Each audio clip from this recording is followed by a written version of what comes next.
अरे काका वासवाड़ा में तो भाई जोर गर्मी पड़ी रही हो आणि वगत कुत्रा ने वीती गई है शरीर ना एवा एवा अंग तने पसीना रेला निकरे ये पसा एवा एवा अंग में जाइने मले ने घर में गुदड़े में हुआ तो पाना मत होता हुआ लगे पानी अब बहिरू तो पे वो पानी तो पिछवाड़ी वगत है तुम्हारे डूंगरपुर में गर्मी पड़ी रही कि नहीं पड़ी रही जरा ओ भाई आए तो बरे पड़ी गयो उते वेणी जो होई आई वो बात करी रहो तो इन टाड़ू थी क्यों है आडो तारा हो जोरदार आए जे रबुने दिखो पड़े ना ना नहीं देखे के वो नहीं थई सके ओ पारा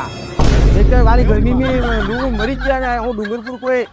कश्मीर है कि अमेरिका है कोई विदेश में आनी है डूंगरपुर डोंगरा में आता तभी तभी मरी जाए नहीं आई नहीं आ लाइट वाला मुंह के वाला होता लाइट एंटी चलतो रे पंखो मारो डब्ल्यू ओदो गा हमनो तो जी ऊपर आते वाचा करी करी तवा करी एकता फोन तभी वेंदे तेला आवीने लापटा चार महीने हां दो में ते मन का तपी गए પેલું મોયે મોયે વાળો વગાડો